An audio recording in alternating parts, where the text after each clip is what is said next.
जी बच्चों, क्या हाल है? उम्मीद है आप लोग खैरियत से होगे। और आपको जैसे कि मालूम है, हमारा एक नया चैप्टर स्टार्ट होने जा रहा है जिसका नाम है इंट्रोडक्शन टू हाइड्रोकार्बन। और आपको ये तो मालूम होगा ही कि हमारा हर एक चैप्टर आने वाले चैप्टर से लिंक होता है। और आज आप खुद ही देख लेंगे कि कैसे लिंक्ड है और क्या बातें हैं हम करने वाले हैं, और ये आपको खुद ही अंदाज़ा हो जाएगा कि हम ये पिछली चैप्टर में बातें कर आ चुके हैं और ऐसी हो चुकी हैं बातें। तो स्टार्ट करते हैं। अस्सलाम वालेकुम, मेरा नाम मोहम्मद हमाद है और आप जिस चैनल को देख रहे हैं वो है बायोलॉजी की वबा और SIM बायोटेक्नोलॉजीज, और जिसमें हम अपनी इस चैनल पे बायोलॉजी के तमाम लेक्चर्स हमने अपलोड किए हुए हैं। साथों साथ जो है आज हम केमिस्ट्री के ऊपर फोकस करने जा रहे हैं। केमिस्ट्री के ऊपर मतलब हमारा चल रहा है फोकस। विद इन 1 मंथ हमने इस पे काम स्टार्ट किया हुआ है और 1 मंथ से ज़्यादा हो रहा है, और हम इस पे अपना लेक्चर्स अपलोड कर रहे हैं बाकायदा तौर पे। और आज हमारा जो मेन टॉपिक है वो है इंट्रो सॉरी जो हमारा मेन चैप्टर है वो है इंट्रोडक्शन टू हाइड्रोकार्बन। इससे पहले हमने किया है नॉमेनकल्चर, और नॉमेनकल्चर के अंदर भी हुए हमने कोई ठीक ठाक हमने मेहनत की है और टाइम लगाया है। अब आपका काम ये है कि एक बार नॉमेनकल्चर को आपने एक बार बुक के जरिए रिव्यू कर लेना है। सिर्फ किसके लिए? आपने कॉमन नेम्स के लिए कुछ चीज़ें देख लेनी है कि कौन सा कहाँ किसको किस वक्त क्या कहा जा रहा है। कॉमन नेम्स मैंने यहाँ पे करवाए थे, लेकिन जाहिर सी बात है वहाँ पे देख लेंगे, एक बार रिव्यू कर लेंगे, ज़्यादा बेहतर होगा, क्योंकि एक बार रिव्यू कर लेनी चाहिए। बुक के अंदर कुछ चीज़ें ऐसी होती हैं हमें भी जहन में नहीं रहती, हमसे निकल जाती हैं, क्योंकि हम यहाँ पे जो पढ़ा रहे होते हैं वो पूरा एक होल चैप्टर को देखते हुए पढ़ा रहे होते हैं। अब उसके अंदर हम एक टॉपिक को नहीं उठा रहे होते, और बाज़ का चीज़ें निकल जाती हैं दिमाग से कि हाँ ये भी पढ़ाना, तो बाद में याद आता है। तो उस वजह से हमारे आपने देखा कोई एकदम लंबी वीडियो हो जाती है, कोई एकदम छोटी वीडियो हो जाती है, यानी 9 मिनट की कभी कभी वीडियो बन रही होती है, 4 मिनट की, 5 मिनट की। यही वजह होती है कि कुछ बातें होती हैं वो निकल जाती हैं, बाद में आते थे कि ना ये भी तो बताना था। तो हम उसके अलग वीडियो रिकॉर्ड करते हैं 9 मिनट की, कि ना इसके साथ लिंक्ड हो जाएगी तो ये ज़्यादा आसान होगा। कनेक्ट नहीं करते हम लोग उस वीडियो के अंदर, लेकिन अलग से वीडियो तैयार हो जाती है उस पर। तो स्टार्ट करते हैं, क्योंकि ये चैप्टर इंट्रोडक्शन पे है। तो आज थोड़ा बहुत हम इसके बारे में खेलेंगे, चीज़ें बताएंगे, समझाएंगे कि हम क्या क्या बैकग्राउंड बनाने वाले हैं इसके ऊपर। फिर इसके बाद हम उसकी प्रॉपर लेक्चर्स अपलोड होंगे, लेकिन पहला वीडियो मतलब जो शुरू की होंगी वो थोड़ी छोटी छोटी शायद हो सकती हैं, क्योंकि हम थोड़ा इसको समझेंगे, क्योंकि आसान चीज़ें इतनी मुश्किल नहीं होंगी चीज़ें। तो पढ़ के आ चुके हैं तभी आपको लगेगा कि हाँ ये पढ़ी हुई हैं। तो स्टार्ट करते हैं। और अगर एक और बात देखी जाए तो इसके अंदर मुझे मैं वो नहीं लगता कि मुझे ये बताने की ज़रूरत पड़ेगी कि आप जो है व्हाट आर हाइड्रोकार्बन्स। हम हाइड्रोकार्बन्स को पढ़ के आ चुके हैं। ऐसा नहीं है कि हमने ये लेक्चर के अंदर पढ़ के आ चुके हैं ऑर्गेनिक कंपाउंड के अंदर, कि ये दो हिस्सों का मुश्तमिल होता है, कि ये एक ऑर्गेनिक कंपाउंड्स होते हैं। सही, आपको ये भी मालूम होगा। आपने अब देखें ये वही चीज़ें रिपीट हो रही है, आपको मालूम होगा हमने ऑर्गेनिक कंपाउंड का जब इंट्रोडक्शन कर रहे थे तो उसके अंदर हम चीज़ें पढ़ चुके हैं। तो ये क्या होता है भाई? ऑर्गेनिक कंपाउंड्स होते हैं। वहाँ पे हमने क्या कहा था? ऑर्गेनिक कंपाउंड्स क्या होता है? जिसके अंदर H और C होता है, और ये होता है। अब यहाँ पे रिवर्स हो रहा है। वहाँ पे हमने लिखा था कि ना ऑर्गेनिक कंपाउंड्स वो होते हैं जो कि ऑर्गेनिक कंपाउंड से भाई ऑर्गेनिक होता है। ऑर्गेनिक कंपाउंड लिख दो या ऑर्गेनिक भी खाली लिख दोगे तब भी काफ़ी है। लेकिन बताने का मकसद क्या है कि देखो हम पढ़ के आ चुके हैं ये चीज़ें भी। ऑर्गेनिक कंपाउंड के अंदर हमने ये बताया था कि इसके अंदर ना H और C होता है, उसके डेरिवेटिव होते हैं, वो ऑर्गेनिक कंपाउंड होते हैं। और हम हाइड्रोकार्बन के डेरिवेटिव कह रहे होते हैं। अब हाइड्रोकार्बन क्या है? जिसके अंदर वो हाइड्रोकार्बन वो होते हैं जहाँ पे और जो ऑर्गेनिक कंपाउंड्स होते हैं उन्हें हम हाइड्रोकार्बन्स कहते हैं, वो हाइड्रोकार्बन्स होते हैं। वो पूरे इस पे मुश्तमिल होती है चीज़ें। अब क्या क्या है इसके अंदर आता है आपको ये भी मालूम होना चाहिए। लिख देते हैं यहाँ पे। वैसे तो हर चीज़ यहाँ पे डिस्कस हो चुकी है हमारे लेक्चर नंबर नहीं, chapter number organic compound. Common क्या है इसके अंदर? H और C होते हैं। ये आप सारी बातें पढ़ के आ चुके हैं। अब मेरे को उसमें ज़्यादा वो नहीं देना पड़ेगा कि है ना, ज़्यादा मैं बातें नहीं बताऊंगा कि है ना वो कोल क्या होता है और ये क्या होता है, हम इसको किस तरह यूज़ कर रहे होते हैं, फॉसिल फ्यूल्स कैसे ऑप्टेन होते हैं, नेचुरल गैसेस क्या हैं, आपके जो पेट्रोल है पेट्रोलियम होता है उसका अंदर हमको किस तरीके से रिफाइन कर रहे होते हैं। फिर जो है ये हेप्टेन हेक्सेन मीथेन, ये सारी बातें हम करके आ चुके हैं। और मीथेन के बारे में बता दिया था कि मार्श गैस क्या होती है। ये सारी बातें हम कर चुके हैं अपने नोमेनकल्चर के अंदर भी, और इससे पहले का चैप्टर ऑर्गेनिक कंपाउंड के अंदर भी। ऐसी कोई बात नहीं है जो न्यू हो। डायरेक्ट जो असल बात आती है आज के मुद्दे की वो है कि हम आ जाते हैं अपने असल चैप्टर की तरफ। वो जो हमारा असल टॉपिक होगा वो होगा आपका टाइप्स। टाइप्स कितनी है भाई इसकी, ऑर्गेनिक कंपाउंड्स की? देखो, हमने जब नॉमेनक्लेचर पढ़ रहा था मैंने आपको बताया था कि आपको साइक्लिक और नॉन साइक्लिक की भी पहचान होनी चाहिए, यानी साइक्लिक और ए साइक्लिक जिसे आप कह रहे होते हैं, साइक्लिक है और ए साइक्लिक है। ये सारी बातें आपको क्या होनी चाहिए? मालूम होनी चाहिए। ठीक है? तो ये सारी चीज़ें वो हो गई कि ना आपको ये मालूम होना चाहिए कि एक साइक्लिक है, या आप कहते हैं कि ये क्या बोलते हैं, हाँ नॉन साइक्लिक है। तो हमने वहाँ पे बोला था नोमेनक्लेचर के अंदर कि साइक्लिक और ए साइक्लिक भी आपको बताना होगा कि साइक्लो है कि ना ए साइक्लिक है। तो ये वहाँ पे हमने डिस्कस किया था, लेकिन उसको कुछ प्रैक्टिकल चीज़ें नहीं की थी एग्जाम्पल, तो वो आज हम करेंगे। तो आज आपने देखना है ज़रूर, क्योंकि है ना देखो नोमेनक्लेचर के अंदर देखो एक चीज़ और रह गई थी हमारी, वो यही थी कि है ना साइक्लिक और ए साइक्लिक वाले कॉम्पाउंड्स कैसे, उनके नेमिंग कैसे कहते हैं। तो आज आप वो देखेंगे इसके अंदर। नेमिंग करने आपको आ गई है, बस आपने क्या करना है, अब ए साइक्लिक और ए साइक्लिक पे फोकस रखना है। अब टाइप्स कितनी होती हैं बच्चों, दो होती हैं। एक होती है एलिफेटिक, ठीक है। एलिफेटिक के अंदर भी दो टाइप्स मजीद पाई जाती हैं। एलिफेटिक क्या होता है अभी हमको बताएंगे।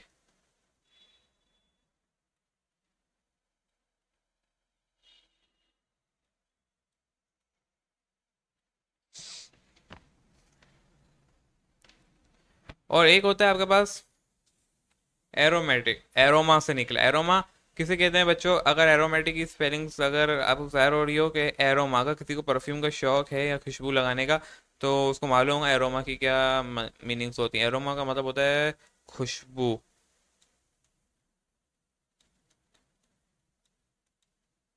ठीक है। एक होता है एरोमेटिक हाइड्रोकार्बन्स और एक होता है एलिफेटिक। प्रॉपर्टी क्या होती है मजीद, इसको हम तोड़ने से पहले इसकी प्रॉपर्टी को भी देख लेते हैं कि इसकी प्रॉपर्टीज क्या है, क्या है, क्या हमें मालूम हो कि भाई जो हम पढ़ रहे हैं वो सही है या नहीं। अब देखो उसकी प्रॉपर्टीज के ऊपर बात कर रहे हो तो इसके लिए और एक शर्त है, बस एक शर्त याद रखनी और कुछ नहीं रखना कि एरोमेटिक एलिफेटिक क्या होते हैं, ये जो हैं हमेशा या तो जो हैं साइकिल भी होंगे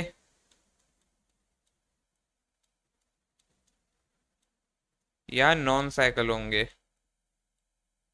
ठीक है। मेन डिफरेंस ये है साइकिल और नॉन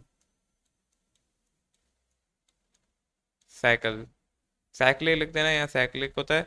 और एरोमेटिक का क्या है कि ये हमेशा ऑलवेज साइकिल ही होंगे।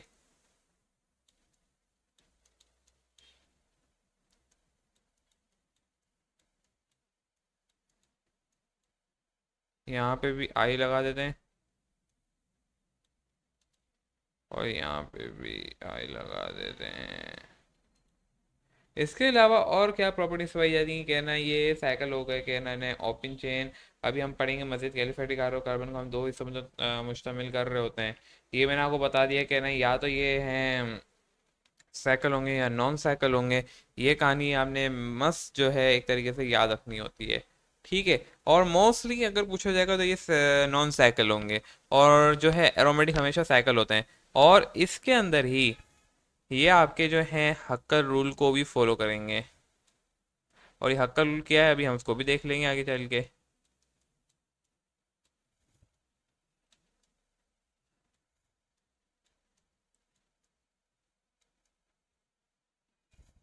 और एक और बात, जो उनका डबल बॉन्ड होगा ना, डबल बॉन्ड,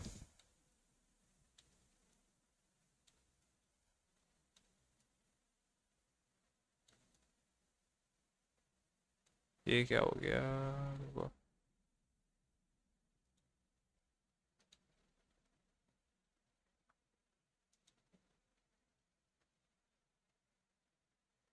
डबल बॉन्ड जो होगा सही है वो हमेशा, ये कौन सी आ गई, ये वाला,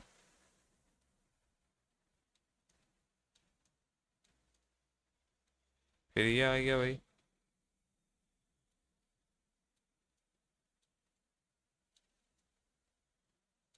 हमेशा हमेशा एक ही चीज़ रहेगा, कहना वो होगा हमेशा रिसोनेंस करता रहेगा। रिसोनेंस का मतलब हमेशा रोटेट होता रहेगा, कभी भी इसको चैन नहीं मिलेगा एक तो, सही है ना। इसके अंदर भी डबल बॉन्ड होंगे, जाहिर सी बात है डबल बॉन्ड अभी हम पढ़ेंगे, लेकिन ये क्या होंगे, चैन के अंदर बैठे रहेंगे। इनकी कोई टाइप वाइप नहीं है, ये एक ही टाइप में मुश्तमिल होते हैं। इस पर ज़्यादा फोकस हम रहेंगे इस चैप्टर के अंदर, और ये होते हैं क्योंकि ये हम पढ़ के आ चुके हैं, ये हमने नहीं पढ़ा है, इसको अच्छे से डिटेल में पढ़ेंगे। और जो है इनके यहाँ जो है ये कह सकते हैं ये क्या होंगे, कभी भी ये सेचुरेशन नसीब नहीं कर पाएंगे, सही है ना। इनके यहाँ सेचुरेशन नसीब नहीं होगी इन्हें, नेवर।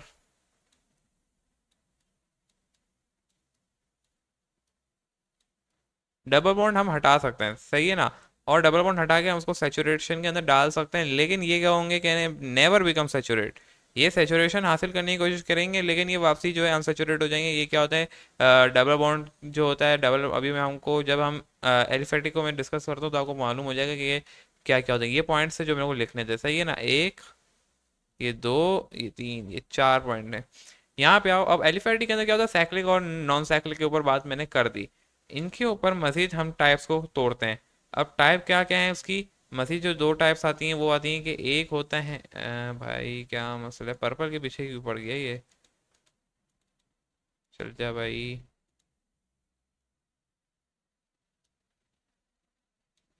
एक ये आ गया, दूसरा ये आ गया आपका, ठीक हो गया।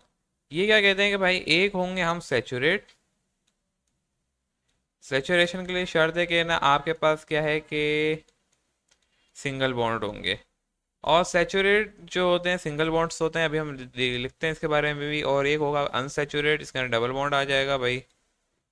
ये आप पढ़ चुके हैं, अगर बायोलॉजी के स्टूडेंट्स होंगे उनको मालूम होगा, बायोमोलिक्यूल के अंदर हमने इसे पढ़ा हुआ है, सेचुरेशन अनसेचुरेशन के बारे में। कहाँ पढ़ा था, लिपिड के अंदर पढ़ा था, फैट एंड ऑयल जब हम पढ़ रहे थे।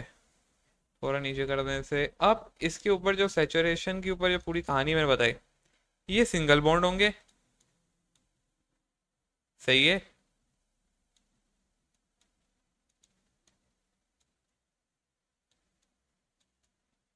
ये सैचुरेट होंगे, ये कभी भी बॉन्ड नहीं बनाएंगे, याद है। ये कभी भी रिएक्शन नहीं करेंगे।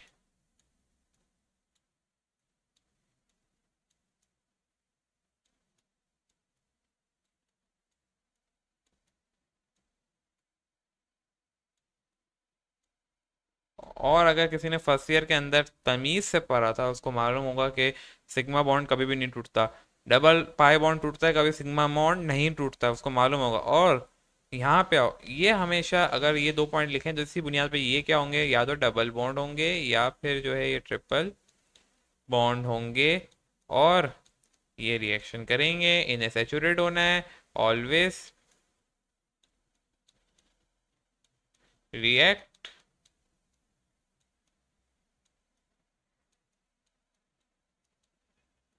to become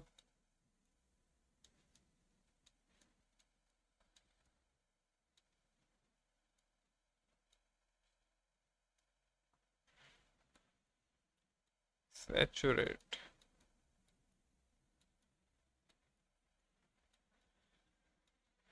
और अगर ये रिएक्ट नहीं करेंगे तो difficult to break their bond. अब जिसकी वजह से रिएक्ट नहीं, अब क्यों रिएक्ट नहीं कर रहे, नेवर रिएक्ट, इसकी वजह क्या है, ये रिएक्ट नहीं कर रहे। हाँ, ये सब्स्टिट्यूएंट जरूर करेंगे, अपने आप को सब्स्टिट्यूएंट कर देंगे कि ना एच, मिसाल के तौर पे जो है अगर कोई एलिमेंट लगा, मिसाल के तौर पे अगर मैं यहाँ पे आपको मिसाल दूँ, पहले लिख देता है क्या ना नेवर रिएक्ट की वजह क्या है कि भाई डिफिकल्ट है इनके बॉन्ड को ब्रेक करना, ये बहुत ही मजबूती से जुड़े हुए हैं, इन्हें कोई असर नहीं पड़ता। मतलब ये उसी की मिसाल हो गई, आपने सुना होगा इस्लाम में भी है कि कुछ होते हैं दोस्त जिनका बॉन्ड बड़ी होता है, जो कोई जितने भी कहते हैं ना कि ना पीछे से ना बोलते हैं ना कि बॉन्ड तोड़ने की कोशिश कर ले लेकिन नहीं तोड़ पाता और ना वो नाकाम हो जाता है। इतनी मजबूत जोड़ा होता है वो, इतना कहते हैं ना कि ना बलगराने की कोशिश करता है, इसके बावजूद भी जो है नहीं तोड़ पाता क्योंकि वो इतना एतमाद होता है। तो ये डिफ़िकल्ट टू ब्रेक होता है भाई।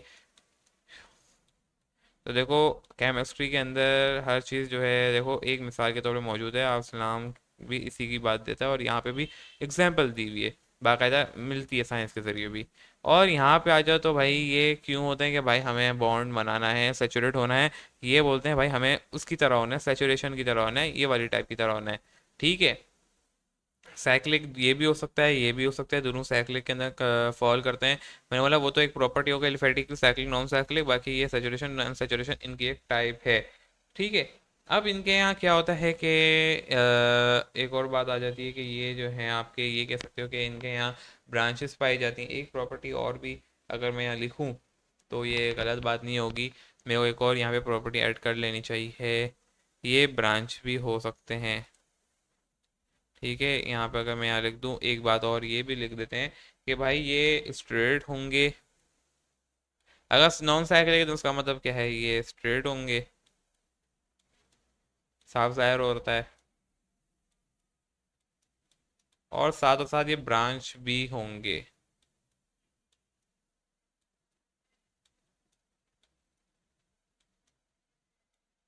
दैट्स इट, ये दो बातें हमने यहाँ देख ली हैं। अनसैचुरेटेड के अंदर double triple bond always react to become saturate, difficult to break, और क्या बातें लिख दी, और कुछ लिखना है नहीं बाकी, सही है ना।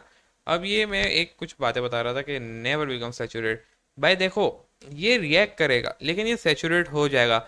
आप इसको बोलेंगे कि भाई बॉन्ड तोड़ेगा ये, लेकिन यहाँ पे बॉन्ड तोड़ेगा तो सही, और ये जो है सिंगल बॉन्ड आएगा, एक रिएक्शन करेगा, एक कोई आके यहाँ लगेगा इसके साथ, फिर ये तोड़ेगा। और मिसाल के तौर में कह रहा था, ये ऑलवेज क्या है, पहले इस पे सेचुरेशन पे आओ वापसी। देखो कहाँ कहाँ निकल जाती है बात है। सेचुरेशन वाला क्या कहता है कि भाई मैं रिएक्शन नहीं करता, मैं क्या है सेचुरेशन के अंदर क्या होती है कि मैं अपने आप को ब्रेक नहीं करता, वजह ये है, तभी मैं सेचुरेशन क्या बोलते हैं, मैं रिएक्ट नहीं करता, मैं हमेशा सेचुरेट देता हूँ, मैं सेचुरेट होना पसंद ही नहीं करता। सही है। और ये बोलते हैं अनसेचुरेट कि मेरे को सेचुरेशन होनी है, मैंने वो बॉन्ड तोड़ो, और कोई लाओ जो मेरे साथ लगे, एक रिएक्शन करवाओ जो आके एक नया कोई एलिमेंट मेरे साथ जुड़े, कोई एक नया रेडिकल लगे या कोई एलिमेंट लगे, तो ये बोलता है मेरे को सेचुरेट होना है। लेकिन सेचुरेशन वाला बोलता है मैं एक काम करता हूँ, मिसाल के तौर पे यहाँ पे एक मेरे पास है CH3, ये दूसरा CH3 है भाई, दोनों होते हैं मजीद जुड़े हुए हैं। अब क्या होता है कि ये बोलता है मैं यहाँ पे बॉन्ड तो नहीं तोड़ूंगा, मैं ये इस तरीके से नहीं तोड़ने वाला, ये इस तरह से तोड़ेगा नहीं कभी भी। ऐसा नहीं हो सकता कि मैं बोलूँ कि ना ये CH3 है यहाँ, और प्लस कर रहा हूँ मैं यहाँ पे आई, सही है ना, मिसाल के आयोडीन है, तो मैं कहता हूँ कि यहाँ पे आयोडीन आके लग जाए एक एलिमेंट, ऐसा नहीं हो सकता। ये बोलता है ऐसा तो नहीं होगा, मेरे दरमियान जो बॉन्ड बने हुए हैं वो पक्के तरीके से बने हुए हैं, तुम मेरे को तोड़ के दिखा दो, ऐसा कभी होगा नहीं। अब तुम एक ही काम कर सकते हो कि एक काम करो कि मैं जो है यहाँ पे CH3 हूँ,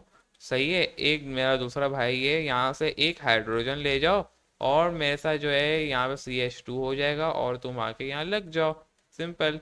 इस तरीके से हो सकता है, यानी ये सब्सिट्यूएंट हो जाएगा, सब्सिट्यूट हो जाएगा एक एच, और उसकी जगह सब्सिट्यूट होके क्या आ रहा है, आई आ रहा है। ये पॉसिबल है। ये बॉन्ड कभी भी इस तरीके से ब्रेक नहीं हो सकता, ये रॉन्ग वे है जो मुझे नहीं ब्रेक कर सकते। आ सकते हो लेकिन कभी ब्रेक नहीं कर पाओगे, चाहे तुम कितनी भी कोशिश कर लो, तुम आके यहाँ लग जाओ, बाद में बोलो चल बेटा एक और एच जा, इस तरीके से बोलेगा कि ये सी है ना, ये मेरे तो हमेशा रहेगा, तुम मेरे जितने भी एच है ना, इसी तरीके से एक और एच निकल जाएगा, और एच निकल जाएगा, लेकिन एंड में आई हार के एंड में क्या होगा, वो थक जाएगा, बोलेगा अबे भाई ये तो निकल ही नहीं रहा, सी जो मेन चीज़ थी, अब मैं कैसे उसकी जगह आके लगूं। या सिमिलरली आप यूं भी देख सकते हो कि ये एक CH3 है, और इसके साथ मैं कोई भी लगा सकता हूँ एलिमेंट, मिसाल के तौर पर मैंने O लगा दिया, या OH लगा दिया, या मैंने I लगा दिया। अब ये बोलता है कि यहाँ पे प्लस आ रहा है CH3 एक और, ठीक है, कोई भी आ सकता है एलिमेंट, सही है, ये एक मजाक ये आ रहा है। अब ये बोल रहा है भाई मैं आ जाता हूँ, तुम देख हम दोनों की जोड़ी कितनी मिलती है, हम दोनों साथ साथ रहेंगे, मतलब सिमिलर भी हैं, तू उसको निकाल यहाँ से, ब्रेक कर भाई, मैं आ रहा हूँ यहाँ पे।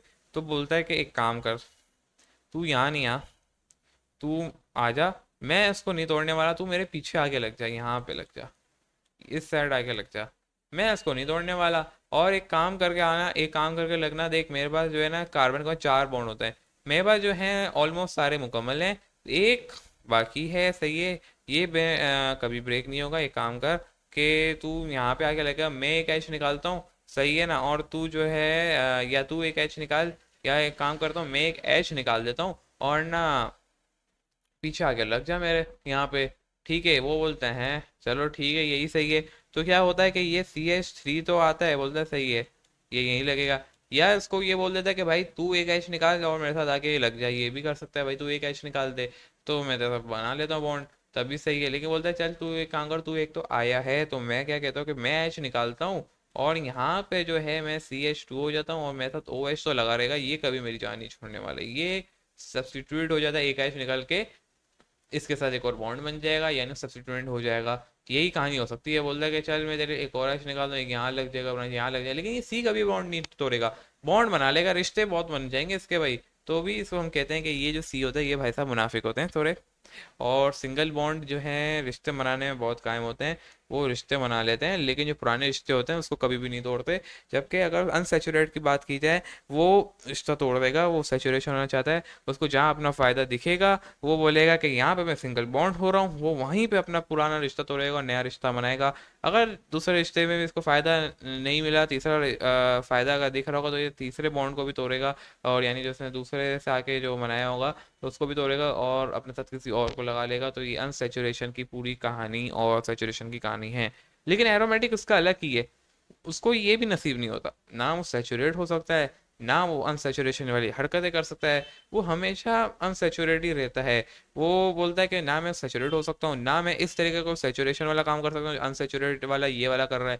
नहीं भाई, मैं अनसैचुरेट भी तो अलग अलग ही तरीका हूँ। मैं अपने बॉन्ड को ही घुमाता रहता हूँ कि भाई मेरा कोई बॉन्ड ले ले, मैं निकालता हूँ, वापसी बॉन्ड आगे लग जाता है। और ये क्यों हो रहा होता है? हक्कल की वजह से होता है। ये आपके हक्कल है भाई, ये हक्कल की वजह से ये पागल हुआ होता है। क्यों होता है भाई? ये 4 पाई + 2 एन इलेक्ट्रॉन क्या है, इन्हें हम आगे जाके डिटेल में देखेंगे। तो 4 पाई क्या है, एक मिनट मैं भी देख लूँ, मैं भी भूल गया। हाँ, 4n + 2 पाई इलेक्ट्रॉन की वजह से ये पागल हुआ हुआ है। तो ये बोलता है कि भाई मैं क्या करूँ ऐसा कि तू मेरे पीछे ही पड़ गया भाई। तो इस वजह से क्या है कि ना, ये कभी भी सेचुरेट नहीं होता, इसको नसीब नहीं होता, होने की कोशिश करता है, एंड में आके वापसी वही आ जाता है। ये आप समझ लें कि ये वही वाली कहानी हो गई, हम पढ़ चुके हैं कि ना कुछ इंजाइम्स होते हैं, ये कैटालिटिक रिएक्शंस वाला, ये वो वाला कहानी होता है। ये वापसी रिपीटली जो होते हैं, नहीं आपको मालूम, इंसान वापसी रिकवर हो जाते हैं, ये वो वाली यहाँ पे कहानी आ रही होती है एरोमेटिक के अंदर, हम ये देख रहे होते हैं अक्सर इन चीज़ों में।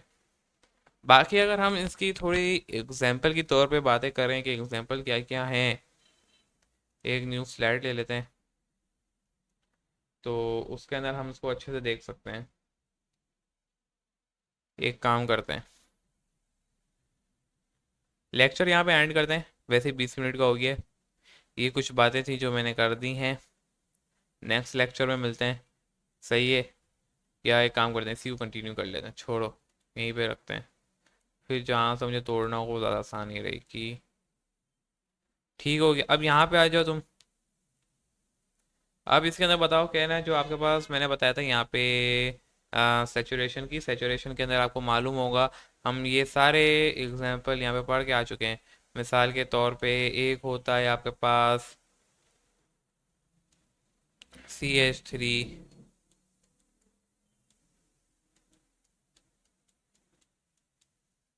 सही है ना, इसी तरह से चल रही होती है कहानी, फिर इसके बाद CH3 आ जाता है। ये क्या होता है भाई आप लोगों का? ये होता है आपका N होता है, सही है, उसको बाद में लिखते हैं। आपने ये भी पढ़ लिया था, कॉमन नेम है जब हम कर रहे थे, एन पेंटेन, एन, सही है। और जो भी होता है, कितने, 3 है, तो ये क्या हो जाएगा का, प्रोपेन। इसी तरह नामिंग दे रहे थे हम, आपको मालूम होगा प्रोपेन है भाई ये। क्यों प्रोपेन है? 3 कार्बन है, और एन क्यों है? सिंगल है, कोई नहीं आ रहा। ये सब हम पढ़ चुके हैं। इसके अलावा अगर बात की जाए, तो आपके पास आ रहा था आइसो के नाम से एक आ रहा था, उसको पहले रिमूव करते हैं भाई, कि मिसाल के तौर पे एक CH3 है, यहाँ पे CH2 है, यहाँ पे मैं ये रैंडमली मैं डाल रहा हूँ, उसकी पूरे फार्मूलेस होते हैं, वो भी हम पढ़ेंगे प्रॉपर, इसी चैप्टर के अंदर हम इन फार्मूलों को भी देख रहे होंगे, तो उसमें H डालना भी आप सीख जाएंगे। सही है ना? तभी हम रैंडम डाल रहा था। ये तो क्या हो गया, ये हो गया आपका। और लास्टली जो यहाँ पे आ रहा था आपका, ये आपको मालूम हुआ क्या था आपका, आइसो था। वे भाई, आइसो कितने कार्बन है? 1 2 3 4 हैं। आइसो का क्या मतलब हो गया, ये 4 हो गए, तो ये आ गया आपका आइसो बूट। सिंगल बॉन्ड है तभी हमको बुटेन कह रहे हैं, डबल बॉन्ड तो ईन आता। इस तरह की कहानी आप पढ़ चुके हैं, ऐसे कोई बात नहीं है जो हमने नहीं पढ़ी हुई। लास्ट है आपके पास, अगर ये सैचुरेशन की एग्जांपल है सारी, सही है ना? सैचुरेट के अंदर सिंगल बॉन्ड यार होते हैं। नियो की आ जाती है कि अगर एक CH यहाँ पे लगा हुआ होता है, सही है, CH यहाँ कर दिया, एक यहाँ पे भी एक लगा दिया, यहाँ मैं अभी हाइड्रोजन नहीं लगा रहा, सही है, टाइम नहीं है, लेट हो जाएगा। और इससे जो है हम कह रहे होते हैं कि भाई ये हो गया आपका नियो, सही है, नियो हो गया। इसी तरीके से आपके पास अब आ जाओ, मैंने बोला था कि ये एलिफेटिक हैं, दोनों के अंदर प्रॉपर्टी है कि ये क्या है, डबल बॉन्ड और सिंगल बॉन्ड होंगे। तो इनके यहाँ क्या है कि अब देखो यहाँ पे साइक्लिक हैं, अच्छा, जो साइक्लिक होते हैं वो क्या कहते हैं, वो आपके सेचुरेशन, जो साइक्लिक और नॉन साइक्लिक हैं वो सेचुरेशन वाली ही रख सकते हैं प्रॉपर्टी। जो अनसेचुरेट होते हैं वो हमेशा क्या होंगे, मोस्टली क्या होंगे कि वो नॉन साइक्लिक ही होंगे, कभी भी साइकिल में नहीं जाएंगे। अगर वो साइक्लिक के अंदर चले गए तो वो एरोमेटिक के अंदर कन्वर्ट होने के उनके चांसेस होते हैं, तो वो क्या ऐसे साइक्लिक बनने से बेहतर है कि वो अनसेचुरेटेड रहते हैं लेकिन ओपन चेन में रहते हैं, स्ट्रेट चेन में रहते हैं, कभी ब्रांच क्या बोलते हैं आपकी साइकिल नहीं बनाते। साइकिल कौन बनाता है, खाली सेचुरेशन बना रहा होता है, कोई टेंशन ही नहीं होती कि मैं एरोमेटिक के अंदर कन्वर्ट हो जाऊंगा, कोई डबल बॉन्ड ट्रिपल बॉन्ड नहीं होता। अनसेचुरेशन वाले को थोड़ी सी जो है वो होती है बेचैनी कि शायद मैं एरोमेटिक बन सकता हूँ, तो मैं अपने आप को स्ट्रेट चेन में ही रहना पसंद करूंगा, कभी भी साइकिल में नहीं जाऊंगा। अगर मैं साइकिल में गया तो शायद एरोमेटिक कन्वर्ट हो जाऊंगा। तो सेचुरेशन वाले को ऐसी कोई टेंशन नहीं होती, वो साइकिल को नॉन साइकिल दोनों कर रहा होता है। और जो आपका अनसेचुरेटेड है वो स्ट्रेट चेन में ही रहता है। ये एक बात बतानी, देखो ये ऐसी चीज़ें बातें होती हैं जो पॉइंट ऑफ व्यू से निकल जाती हैं, बाद में याद आती हैं, तो ये हमें ये ध्यान रखना होता है इन चीज़ों का भी। अगर मैं यहाँ पे साइकिल बनाना चाहूँ तो आपने खाली क्या लिखना है कि मिसाल को ये आपका CH3 है, एक यहाँ पे आया, एक यहाँ पे आया, तो ये आपका साइक्लो बन रहा है। ये देखो एक यूं बन गया, यहाँ पे एक और CH3 आ गया। आपने क्या लिखना होता है इसके नेमिंग के अंदर, साली आपने साइक्लो ऐड करना होता है और कुछ भी नहीं होता। साइक्लो 3 है तो आपने क्या लिख दिया, प्रोपेन। सिंपल नाम ऐड करना है। प्रोपेन आपको मालूम है कैसे देते हैं, आपने बस पीछे क्या ऐड कर देना, साइक्लो ऐड कर देना, आपको नजर आ गया ये साइक्लो है, आपने क्या किया पीछे ऐड कर दिया। इसी तरीके से एक ये भी बन सकता है कि आपका CH3 है, स्क्वायर वाला बन गया, ये ट्रायंगल वाला बन गया था, अब ये स्क्वायर वाला बना देते हैं हम, कोई टेंशन ही नहीं है। एक यहाँ पे लगाया, CH, और ये आ गया का, ये भी क्या होगा, साइक्लो ब्यूटेन हो गया। सही है, एक और आगे चलो, तो हेक्सान की शेप में बना देते हैं। इससे एक सी यहाँ लगाया, ठीक है, एक यहाँ लगाया, सही है, एक यहाँ भी लगा दिया, एक यहाँ लगा दिया, एक यहाँ लगा दिया, ये हो गया। कितने हो गए पेंट, 4 वाले हो गए, साइक्लो पेंट बन गया। इसी तरीके से एक होता है ये वाला आपकी शेप में, एक, ये दूसरा, ये तीसरा, ठीक है, ये इस तरीके से, फिर ये इस तरीके से, सही है ना, इस तरीके से, और ये इस तरीके से। ये कुछ इस तरह के शेप बन रहे होते हैं, अलग अलग तरह के शेप बन रहे होते हैं, और इसे हम जो है अपने हेक्सेन के होते हैं, साइक्लो हेक्सेन। तो ये कुछ रूल्स होते हैं, ये हमने ध्यान रखने होते हैं। अनसैचुरेट की बात की जाए तो हम वो भी पढ़ चुके हैं भाई। आपको मालूम होगा कि आपने जो है डबल बॉन्ड पढ़ा था, नेमिंग कहाँ से करनी होती है आपका, ये भी चीज़ें मालूम होंगी। ये देखो CH2 है आपके पास, वीडियो लंबी हो रही है फिर से खींच रही है, और कुछ नहीं हो रहा। CH2 हो गया, डबल बॉन्ड, CH, ये वो चीज़ें आप पढ़ चुके हो। ये देखो इसी तरीके आपने पढ़ा था, प्रोपीन बन रहा था। अगर एक और एग्जांपल दूं तो ये क्या हो गया आपका, क्या हो गया, प्रोपीन हो गया, सही है ना, डबल बॉन्ड है। अगर यहाँ प्रोपाइन बनाऊं मैं, तो यहाँ पे मिसाल का ट्रिपल बॉन्ड आ जाएगा आपका, ट्रिपल बॉन्ड, इससे आपका क्या बन जाएगा, ये आपका बन जाएगा इथाइन। याद है ना इथाइन कैसे होता है, इथाइन बन जाएगा। तो ये सारी चीज़ें देखनी होती हैं हमें। अब इनके फार्मूला भी हम वन बाय वन देख लेते हैं। मिसाल के तौर पे आपको मालूम है कि, या फार्मूले हम आगे चल के देखते हैं वो ज़्यादा बेहतर होगा, तो वो ज़्यादा मेरे लिए आसानी रहेगी। खैर, साथ साथ चलेंगे क्योंकि आगे देखो वापसी अल्केन और साइक्लो अल्केन को हमने वापसी छेड़ना है, इसी चीज़ों को, यही चीज़ों को हम वापसी छेड़ेंगे। इन्हीं चीज़ों को हमें वापसी अब डिटेल में थोड़ा और पढ़ना है। कोई चीज़ सारी देखो रिपीट हो रही है, ये भी आप पढ़ चुके हो, हमने अभी वापसी पढ़ा, आगे फिर पढ़ रहे हो अल्केन, आप देखो 102 पेज पे वापसी यही चीज़ें आ रही हैं, फिर से आगे इसी को देखते हुए हम इसको भी वापसी पढ़ेंगे, तो मैं डिटेल में नहीं जा रहा था। एक और बात है, और वो क्या है, एरोमेटिक है। एरोमेटिक के अंदर क्या होता है, कुछ ऐसे आपके पास एरोमेटिक कंपाउंड्स होते हैं जो कि आके लग जाते हैं अल्टरनेटिंग रिंग के अंदर, और जो है वो क्या कहते हैं, वो पाए बॉन्ड को रोटेट करवा रहे, तो कुछ ऐसे बॉन्ड्स होते हैं कि उनके अंदर ऐसे इलेक्ट्रॉन्स मौजूद होते हैं, क्या है ना, वो क्या कहते हैं, मिसाल के तौर पे उनकी जो है बेंजीन से ताल्लुक रखते हैं। बेंजीन एक ऐसा कंपाउंड है जो कि हम आगे पूरे बेंजीन की डेरिवेटिव्स पढ़ेंगे। बेंजीन के अंदर CH3 भी आ जाता है, टोलिन आ जाता है, फिनोल आ जाता है, बेंजोइक एसिड आ जाता है। ये कुछ ऐसे कंपाउंड्स होते हैं, ये बेंजीन शक्ल में होते हैं, और जो है ये क्यों होते हैं ऐसे, और इनकी क्या वजह है, तो ये सारी डिटेल्स हमें अभी पढ़नी है। अगर मैं यहाँ पे समझाना चाहूँगा बेंजीन क्या होता है, फिर इसके ऊपर क्या होता है, आपके ऊपर बहुत सारे सवालात उठ सकते हैं, लेकिन इन सवालात के जवाब आगे अच्छे तरीके से दिए हुए हैं। तो मैं चाहता हूँ कि उसी के अंदर हम इसको डिस्कस करेंगे, ज़्यादा बेहतर होगा। तो एरोमेटिक हमारा पेंडिंग जाएगा, इसलिए हमें पेंडिंग जाएंगी, लेकिन इसी चैप्टर में कवर अप होंगी और इन्हीं वीडियोस में ही कवर अप होंगी, यानी आने वाले तमाम वीडियोस में। कोई ऐसा नहीं एंड में पढ़ा रहा होगा, बिल्कुल नहीं भाई, बहुत इंपॉर्टेंट टॉपिक्स हैं ये। तो ये पूरा चैप्टर इंपॉर्टेंट है, इसकी बुनियाद की बेस भी आगे आपके तमाम चैप्टर्स बनेंगी। तो इन्हें भी बहुत अच्छे से देखें, पुराने को भी अच्छे से देखें, ताकि आने ये वाले चैप्टर आपको समझ में आएगा। तो ये वाले चैप्टर को बहुत अच्छे से देखना, तो आने वाले चैप्टर आपके लिए आसानी पैदा करेंगे। तो मिलते हैं एक नए लेक्चर के अंदर, जब तक के लिए मुझे दीजिए इजाज़त। मेरा नाम है हमाद, अल्लाह हाफिज़।